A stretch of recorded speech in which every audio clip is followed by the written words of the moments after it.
Ça enregistre. 1, 2, 3, 4. Voilà. C'est la suite de la deuxième partie. Il me semble que ça enregistre. Donc, c'est bon. Donne le bon à tirer. On était dans l'explication de Tohu Vavohu. Bereshit bara Elokim et hashamayim ve'et haaretz ve'haaretz hayta Tohu Vavohu.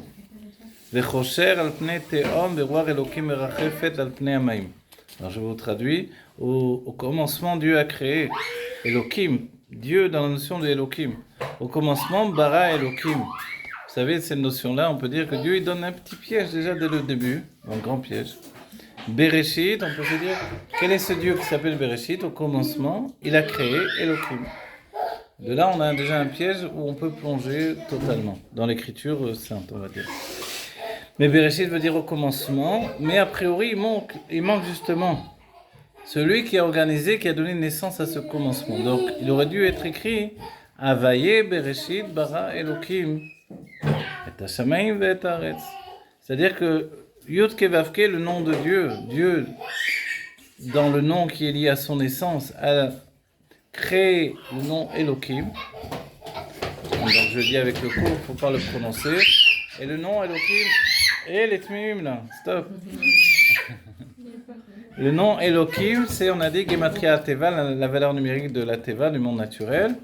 Et il organise tout ce que l'on voit, tout ce que l'on perçoit. Ce qui est extraordinaire, c'est que si Dieu a déjà créé le nom de Elohim au commencement, comment on peut penser que la faute d'Adam Arishon va entraîner la perception du monde naturel, du monde de la Teva, de la nature, du monde de la matière, alors que Dieu a déjà commencé à créer le monde comme ça. Donc c'est étrange, on va dire. Il y a une anguille sous roche, comme on dit en termes français. C'est curieux. Et là, on comprend bien que, évidemment, il y a déjà une intention. C'est que la création de Dieu n'est effective que quand Adam Arishon va consommer le fruit du bien et du mal et qu'il va prendre conscience de ce nom de Elohim. C'est-à-dire de l'enfermement dans le monde naturel. Mais tant que Adam Arishon n'avait pas mangé du fruit, il n'avait pas d'enfermement dans le monde naturel. Alors on va dire, bon, ok, on a pris un enseignement. Et maintenant, Dieu a quand même créé le ciel et la terre. Mais comment le ciel et la terre pouvaient être créés quand les jours n'étaient pas encore mis en place? Premier jour, deuxième jour, la création du soleil, la création de la lune, etc. Alors, de quel ciel, de quelle terre on parle? Et c'est là où le Zohar, le Hari et la Kabbalah nous disent que le ciel, il s'agit de Zeranpin. Zeranpin, c'est la petite figure des sentiments divins, donc c'est la petite structure, on peut traduire comme ça, de sentiments divins. Et ces sentiments divins cette structure divine-là, qui est peut-être appelée Zeranpin ou Tiferet ou le Meler, le roi, ces notions-là, c'est les cieux en fait. Et la Haaretz, c'est la Malchut. La Malchut qui correspond à la parole, l'expression, elle est la Shrina également. La présence divine, la révélation. Donc en fait, on a un couple. Et ce couple, dans leur union, va donner naissance à l'existence. Le nom Havaye de manière complète, c'est Zeranpin, la petite structure de sentiment. Et c'est pour ça que Dieu désire le cœur. C'est ce qu'il veut Dieu au bout du compte. Il nous donne un intellect, il nous donne une structure de vie, il nous donne on va dire des sourim, des épreuves. Mais ce qu'il désire au bout du compte, c'est l'intellect du... Non, l'intellect du juif est là pour structurer une compréhension, un cli, un réceptacle. Mais Dieu ne désire pas que l'intellect. L'intellect, c'est quelque chose d'inné. Alors on va dire, alors qu'est-ce qu'il désire? Que cet intellect donne naissance à des sentiments. Et les sentiments nés de l'intellect, et là c'est du Tanya, ce que je vous dis là, alors ce sont des sentiments metukanim, réparés. Ils sont réparés parce qu'ils sont passés de Tohu à Vohu. Le Tohu, le désordre inhérent au fait de la présence de l'infini, la projection de la lumière infinie, une lumière qui se projette sans fin, jaillit de l'essence de Dieu. Et le Vohu, c'est, Vohu en hébreu on dit Bohu, qui veut dire venez finalement. Comme on dit Abba, Abba, le Père vient. Donc il s'introduit dans la réalité. Le Vohu, c'est la Chokhma. Donc Keter Tohu et Vohu Chokhma. Donc par la sagesse, on comprend bien que la lumière divine va s'investir dans, non pas la réalité telle que nous on l'entend, mais dans une structure qui va enfanter au final la réalité. La réalité divine, la première réalité du premier homme, et de toutes les âmes qui ont précédé l'existence. Et la réalité terrestre, c'est une création à part entière, née, en fait, de la consommation du fruit du bien et du mal. Et cette consommation du fruit du bien et du mal va enfanter une réalité nouvelle qui n'existait pas auparavant. Et cette réalité, elle a un but. Le but, c'est de faire pour Dieu une maison ici-bas. Alors, quel est le libre arbitre finalement du premier homme, puisque de toutes les manières, il devait fauter pour entraîner l'apparition du nom Elohim, qui n'a de teneur de mesure que à partir de la faute du premier homme. Autrement, il n'existe pas réellement. C'est-à-dire que c'est le nom Havaïe qui prend toute la mesure. Il remplit tout l'espace de ce qui génère l'appréhension de la lumière divine. C'est-à-dire tout ce que saisit Adam Arishon, c'est la lumière divine à l'infini. Et Dieu n'est pas simplement celui qui est infini, il est celui qui précède l'infini. Sous-entendu qu'il n'est pas seulement infini, mais il est sans commencement. Et c'est pour ça quand le texte nous dit au commencement, on va dire, je crois que c'est les Goïms qui disent au commencement était le verbe et un truc comme ça. Je ne sais pas trop d'où ça sort par rapport à notre Torah, mais cette notion-là, au commencement, par rapport à quoi au commencement? C'est pour ça que la Torah ici elle est incomplète. Et le Hari Akadosh nous dit dans le Likutei Torah que finalement le bête de Bereshit ça correspond à un second cycle de dévoilement divin. Auparavant il y avait Aleph, parce que dans le Aleph Bet il y a d'abord Aleph et après Bet. Et le Aleph c'est Anochi. Anochi, quand Dieu se dévoile au mont Sinaï, au Har Sinaï, il nous dit Anochi Havaïe Elokecha Asher Hotzeticha Me'eretz Mitzrayim. Je suis l'Éternel ton Dieu qui t'est sorti de l'exil de l'Égypte. Et c'est pour ça quand on fait le premier Rashi, il nous dit que Dieu, en fait, il n'a dévoilé ici le Sefer Bereshit, le livre de Bereshit, que par rapport aux non-juifs. Pour qu'ils comprennent bien que Dieu a créé le monde. Et lorsque Dieu a créé le monde, il a décidé de donner la terre d'Israël dans un premier temps à des êtres qui vont se corrompre, qui vont faire des abominations pour Dieu.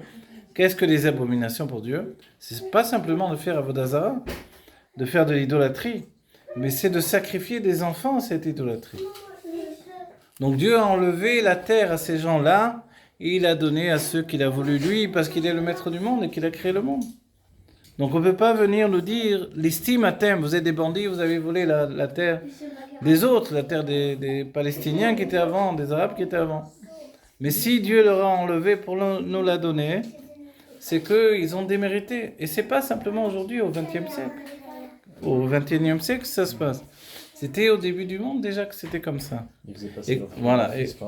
Parce qu'ils sacrifiaient les enfants. Et c'est la même image que l'on a aujourd'hui finalement. D'être capable de combattre au nom de Dieu et de finalement tuer des enfants, des femmes, des vieillards. Et de faire des choses terribles. Au nom de Dieu, c'est exactement ce qui s'appelle Avodah Zarah. Et ça, c'est une chose extraordinaire et terrible. C'est-à-dire que tous ceux qui pensent qu'ils sont finalement monothéistes, la foi en un Dieu unique, sans idole, etc., quand ils agissent comme des barbares, finalement, ils démontrent que, finalement, non, ils sont exactement comme les Ovdei Avodah Zarah, comme ces gens qui ont fait de l'idolâtrie. Donc, ils perpétuent finalement l'idolâtrie malgré qu'ils agissent soi-disant au nom de Dieu. Il n'y a pas de nom de Dieu ici, finalement. Ce Dieu-là, c'est un Dieu qui est composé par l'image d'un homme. Mais le véritable Dieu, lui, il est au-delà du bien et du mal. Il est une notion de vie éternelle. Et c'est vrai que si on demande, on a posé la question au Rabbi, est-ce qu'on peut dire le terme « le bon Dieu » en français? Le Rabbi parle français puisqu'il a étudié à la Sorbonne également. Est-ce qu'on peut utiliser le terme « le bon Dieu » ? Puisque quand on dit en français le terme « le bon Dieu », on pense le diable et le bon Dieu. Donc ça veut dire les deux réchouillottes en hébreu, les deux côtés. Donc on ne peut pas utiliser ce terme en hébreu. Le Rabbi a dit non, on peut utiliser ce terme parce que dans la Torah, il est également dit que Dieu, il est d'une nature bonne à faire le bien. Comme il a une nature bonne, il veut faire le bien. Donc dans son essence, il est du bien. C'est pour ça qu'on peut l'appeler le bon Dieu. Donc c'est pas un terme qu'on ne peut pas utiliser parce qu'il est plutôt chrétien que juif. Non, dans le judaïsme, il y a cette racine de notion du bon Dieu qui n'est pas forcément en opposition avec l'idée d'autre chose. Puisque chez nous, dans le judaïsme, il n'y a pas de diable et de bon Dieu. Dieu fait le bien, il fait le mal. Il est le bien, il est le mal, tout est en lui. C'est ce qu'il y a de plus difficile à digérer finalement. Il n'y a pas la notion de ça. Non, il n'y a pas même le Satan qui est un ange qui nous détourne du chemin de Dieu.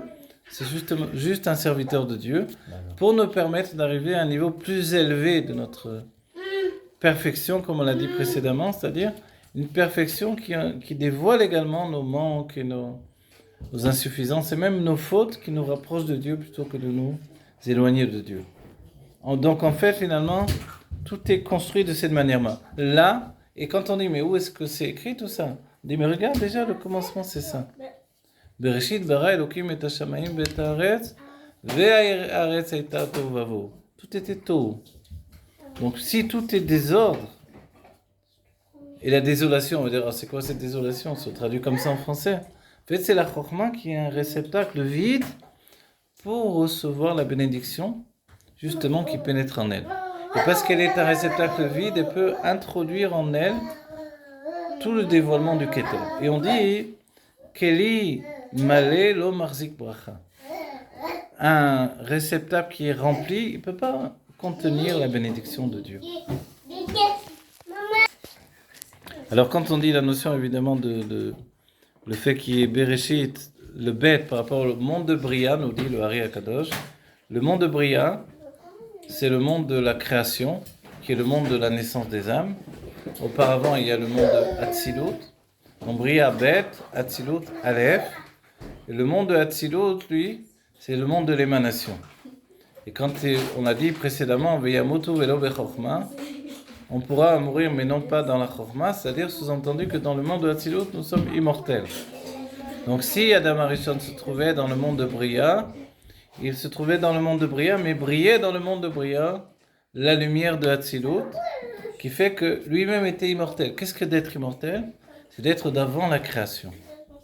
La création, c'est une limite. Puisque je suis né, forcément, je deviens également limité. Celui qui est créé devient limité, donc il est saisi par la mortalité d'un certain point de vue. Ce qui dit que les mondes de la séparation, à partir du monde de Bria, s'appellent les mondes de la mort. Raglea Yordé Mavet, les pieds de la Shrina tombent dans la mort. Les pieds de la Shrina vont tomber dans la mort. Qu'est-ce que la mort? C'est la séparation de ces notions de présence absolue du divin.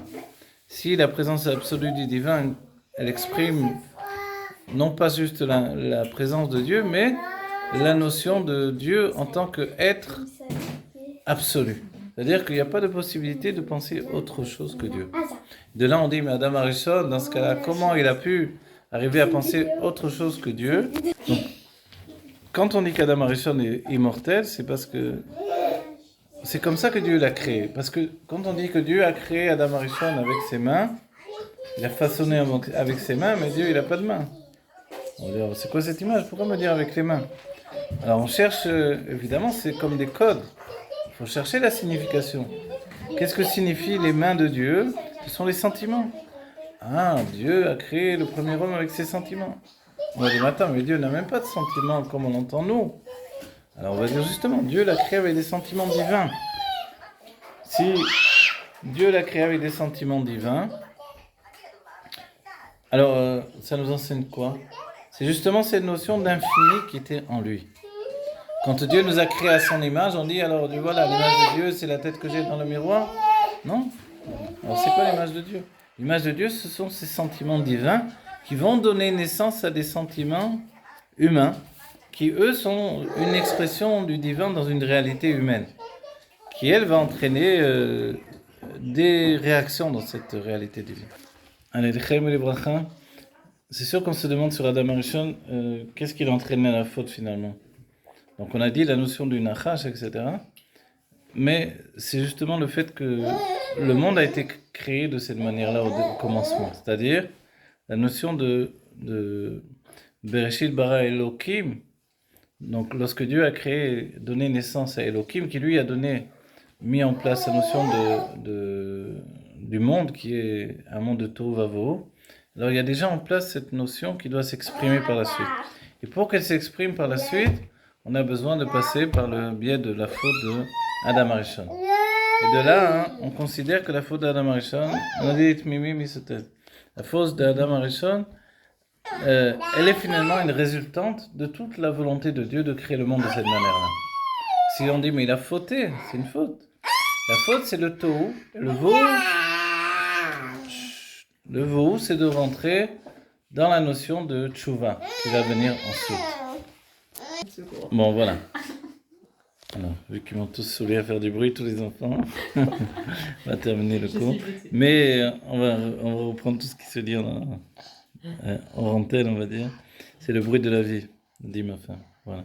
Effectivement, c'est le bruit de la vie. On souhaite à chacun qu'il y ait le bruit de la vie ininterrompu, qu'il n'y ait plus jamais de mort, plus jamais de souffrance, et que si le monde apparaît dans sa perfection encore aujourd'hui, c'est que Dieu l'a voulu de cette manière-là, mais on a souligné, on a étudié tellement de choses qui nous ont fait comprendre que la valeur du peuple juif, elle était au-delà du Kiddush Hashem, le fait de mourir pour Dieu, pour sanctifier Dieu, pour élever l'âme de cette manière-là. On peut le faire également par l'étude, une étude approfondie, aujourd'hui de la Pnimiut Torah, puisque la Gemara ne va plus suffire, ni la Halacha, mais également l'intériorité de la Torah. La Kabbalah est à portée de chacun par le biais de la Chassidut Chabad aujourd'hui. Voilà, exactement. Et de là, on comprend que tout le monde peut accéder à cette Kabbalah, les femmes, les enfants, et les vieillards, et les hommes aussi. Comme un chidouche. Et voilà, que Dieu nous prenne en pitié, qu'il nous donne finalement d'atteindre cette Géoula Mitzvah Vashlema, qui protège tous les enfants d'Israël, qui soient indestructibles, complètement, concrètement, et que le mal disparaisse. On dit que dans la venue de la Géoula, la lumière de Shechet Yemei Bereshit, des 6 jours de la création, va briller de nouveau, et Bedera Mimele, de manière automatique, toutes les forces du mal vont disparaître. Les premiers guéris vont être les aveugles, nous dit le Rabbi, et ensuite toutes les forces du mal vont disparaître pour toujours. Attention, on voit un bras là, devant la caméra, merci beaucoup. L'Echaim Chem Levracha, on dit tous au Rabbi Melech Mashiach, Yechi Adonai, Numranu Rabbeinu Melech Mashiach L'Olaved. On se retrouve aujourd'hui même dans la Géoula Mitzvah Shema, Teref Mian Mamash.